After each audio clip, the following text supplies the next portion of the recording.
Kavrax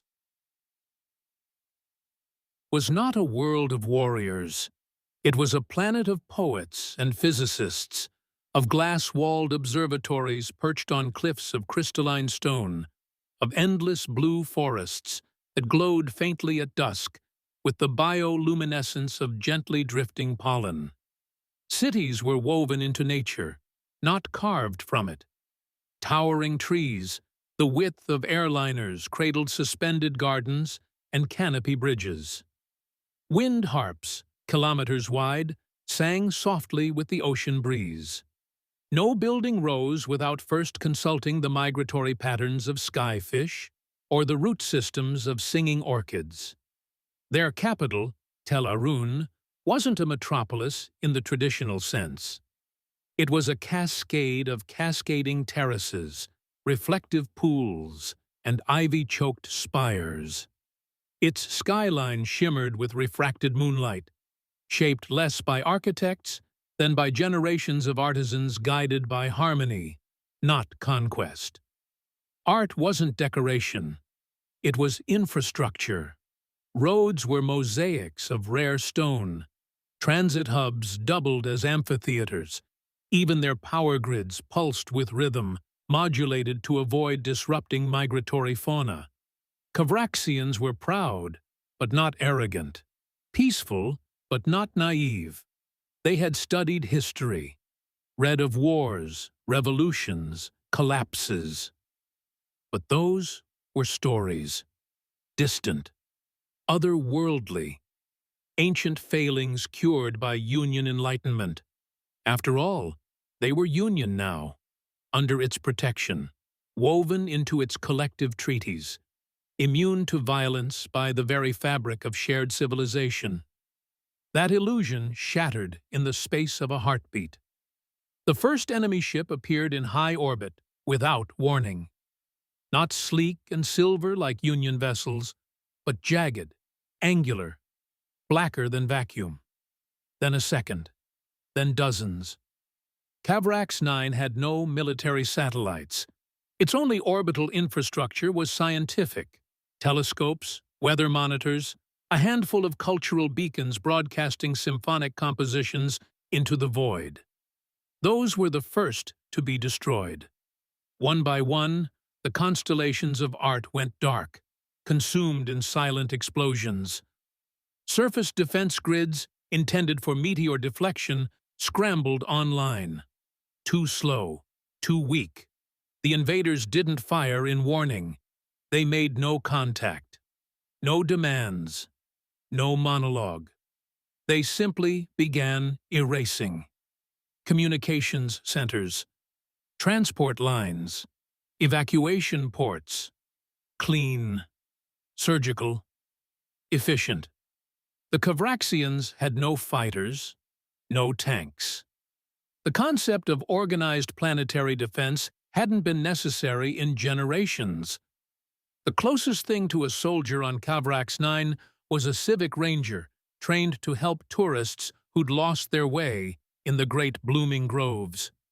By the end of the first hour, Tel Arun burned. In the famed sapphire gardens, a sculpture of infinite reflection, made from woven strands of ultra-thin mirrored alloy, collapsed, scattering glinting shards across the charred ground. Nearby, the chorus of whale song, a concert hall where subaquatic instruments echoed through living choral, cracked open like a fruit, crushed under the weight of a plummeting orbital fragment. The Kavraxian people, brilliant and wise, tried to help each other. They opened shelters, formed evacuation lines, gave up their places for children. But none of them had ever prepared for what it meant to be prey. There was no emergency doctrine, no hardened bunkers, no planetary shields. They had trusted peace to last forever. In the skies above, flocks of mirror birds, whose wings mimicked the sun to evade predators, scattered in terror before being caught in vaporizing shockwaves. The mountains rang with strange, unnatural echoes as synthetic landing pods began carving paths through the landscape like tumors. Whole villages vanished without even a scream. And still, no one knew who the enemy was or why they had come. The planetary governor, shaking, barely able to stand, activated the one fail-safe they did have, Article 17 of the Union Charter. A beacon fired from the planetary core, quantum entangled with Union Central. A plea, a final breath, a single sentence echoed across the stars. To any and all who hear this, Kavrax 9 is under attack. Civilians dying.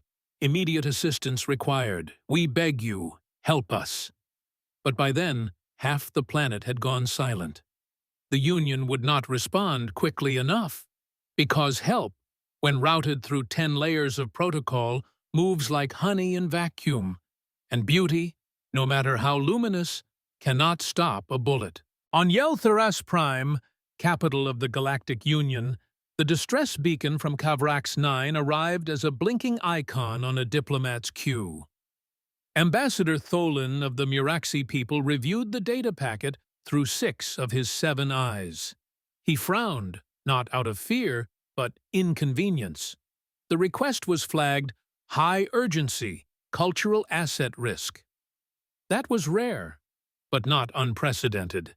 His assistant, a thin, hovering avianoid named Pre, chirped gently. Should I escalate to the Advisory Sub-Council for Emergencies? Tholin sighed. Yes, Sub-Council for Emergencies, then routed to the Interstellar Threat Assessment Board. They'll need to approve it before we even whisper about military options. That step alone would take at least 12 hours. The sub-council members were scattered across 5 systems, and one of them, the Varnathi delegate, insisted on conducting all proceedings at 0.75x speed for linguistic clarity. Across the hall, on the 27th floor of the Bureau of Planetary Affairs, a parallel debate was taking place. The Kavraxians' cultural value was undeniable, but was it strategic? Did the system contain rare resources, trade corridors, military relevance? No, no, and again, no. The discussion took 3 hours and 47 minutes. By the end, the phrase contingency protocol clause alignment had been used 22 times. In Union terms, Kavrax 9 was a soft world, important in principle, optional in practice. Still, someone had to respond. A task force was hastily assembled, 3 observer vessels, 1 lead diplomat, and 2 non-combatant medships. Deployment in 4 standard days, pending navigational routing, procedural oversight, and consensus documentation. A routing approval commission needed to verify safe FTL lanes.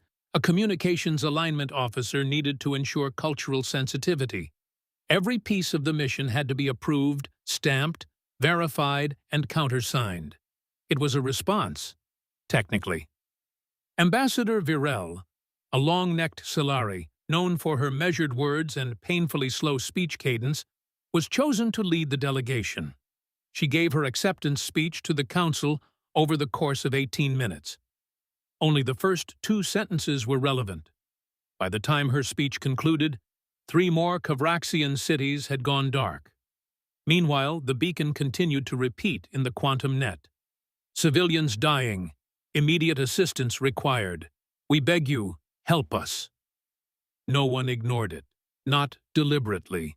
They just believed they were doing it properly. Union emergency response was a well-oiled machine. Its efficiency had been optimized through centuries of regulation. Every incident had a process. Every process had a protocol. And every protocol had an audit trail. And that machine was still spinning up. A report was commissioned to determine whether this might be classified as a hostile incursion or merely an unregulated territorial challenge. That report would take 3 days to compile and another 2 to ratify. The Union prided itself on order, procedure, deliberation. War had been avoided for centuries this way. The idea of skipping the process was unthinkable. Even as Kavrax 9's atmospheric emissions lit up with industrial-scale fires, even as entire biospheres went dark, even as the last surface scans showed civilian transports being vaporized mid-launch. It was tragic. It was unfortunate. But it was in motion. And in the Union, once the process began, nothing was allowed to interrupt it, except for the humans. In a reinforced chamber 12 stories beneath Geneva, Earth's United Nations Defense Command monitored every open channel in Union space. Most were routine: shipping logs, customs disputes, orbital parking violations.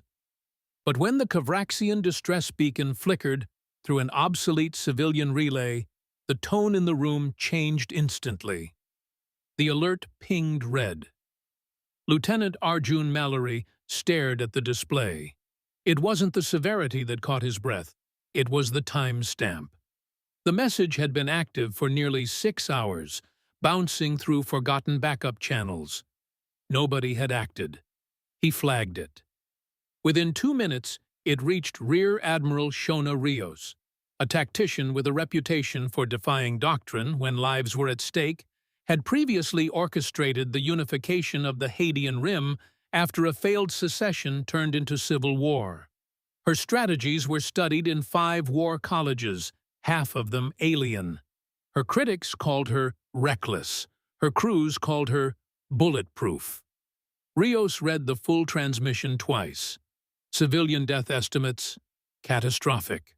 Defenses, non-existent. Response, pending. Her jaw clenched.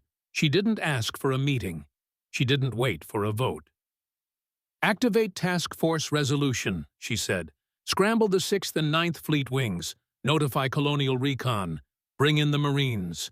Full strike package, code black." An aide blinked. "Ma'am, we haven't received Union clearance." "Noted," Rios replied. "Get it on the books, but we launch in 4 hours." Orders rippled out like shockwaves. Carrier groups rumbled to life in Earth orbit. Dropships began loading. Automated warframes synced to Marine Command. On Luna Station, plasma lances were pulled from cryostorage. In the asteroid belt, logistics ships broke off from mining convoys and changed course. Every human asset in the quadrant began moving. Fast. Captain Juno Velen, commander of the Marine Expeditionary Force, read her orders in silence. Then she cracked her knuckles, checked the fit on her gauntlet, and gave a sharp nod. Velen had led extraction teams into collapsing moons, held a trench for 72 hours against a Mekosian war horde with only 30 soldiers, and once negotiated the surrender of a pirate fleet mid-firefight, with a concussion and 1 functional arm. "Time to remind the galaxy what we're for," she said. In 38 minutes, humanity had done what the Union hadn't in 6 hours. Answered a call for help. No delays, no permissions, just action. Among those mobilizing was Specialist Elias Malik, lead combat engineer and field systems specialist for the 91st Marine Vanguard. Raised in the orbital slums of Europa, Malik built his first power armor rig from salvage parts at age 15. By 22, he'd cracked an alien encryption algorithm in the middle of a live battlefield using nothing but a multi-tool and a broken helmet HUD. Malik was fast, faster than any machine he worked with. He had a way with tech, spoke to it like a language only he and the circuits understood.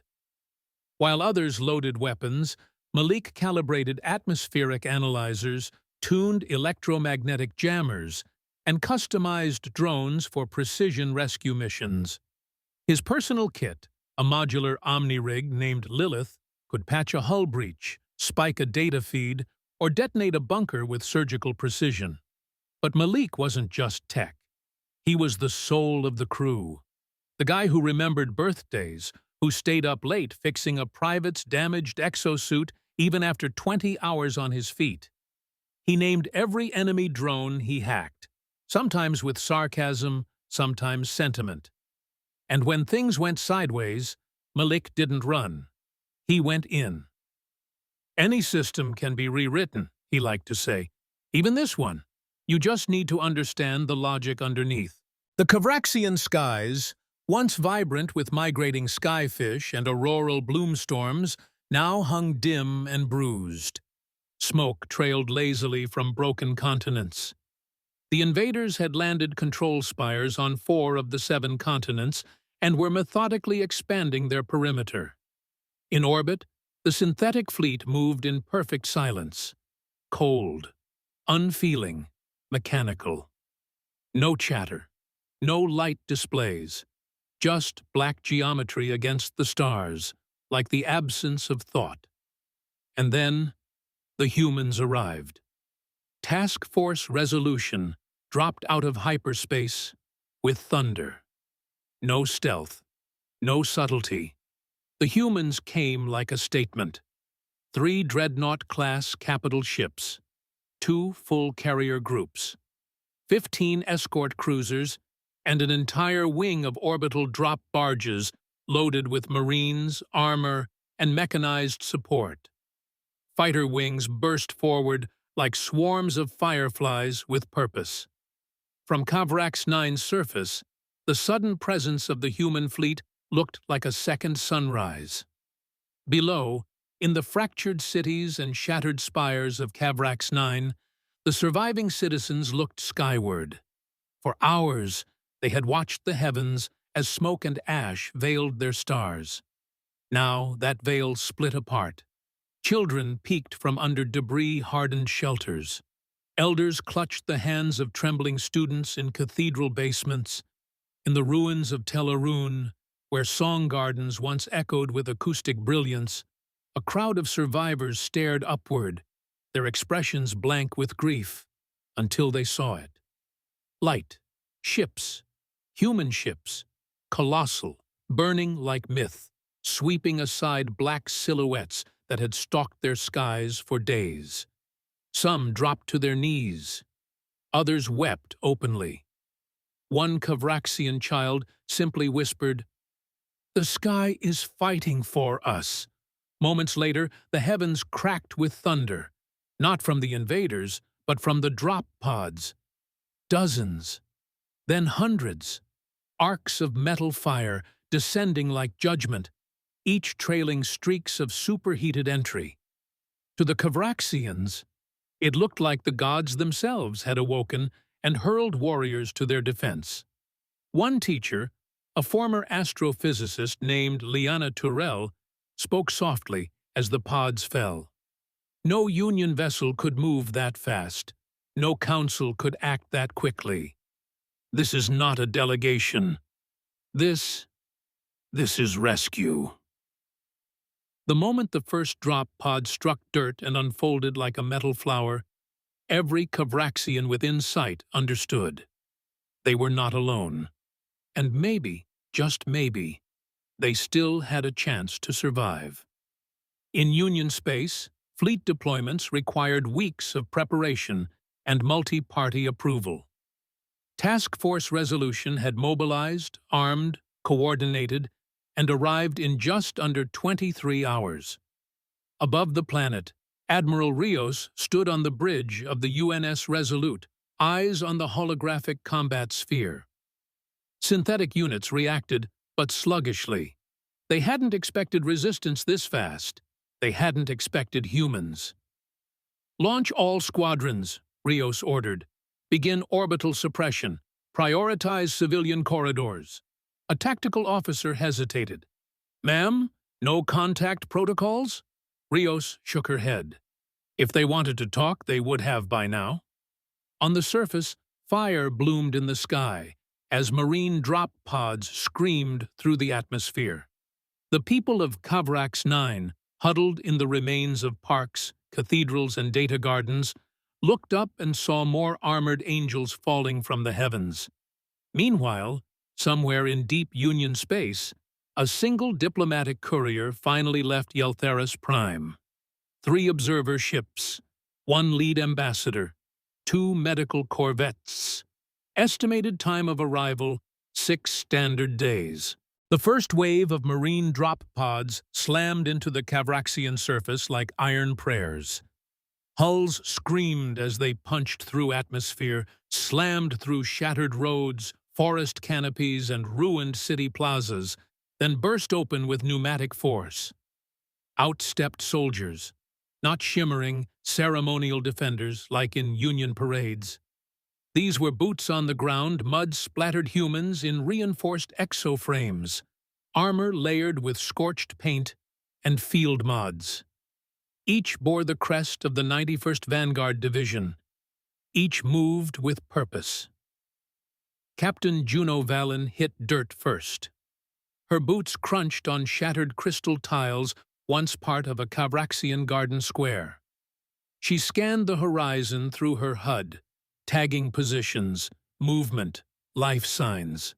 Orders flowed from her lips like poetry cut with razors. Form staggered diamond, sweep left, prioritize survivor extraction. Shots rang out from the far side of the square, cold, clean, and mechanical. Synthetic ground units, 6-legged constructs, armed with plasma forks and neural disruptors.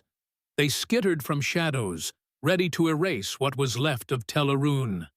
Valen raised her left gauntlet and squeezed the trigger. Her shoulder cannon roared once. A pulse round the size of a basketball detonated mid-arc, vaporizing the lead unit and stunning the rest. "Friendly contact established," she growled. "Let's show these bastards what we do."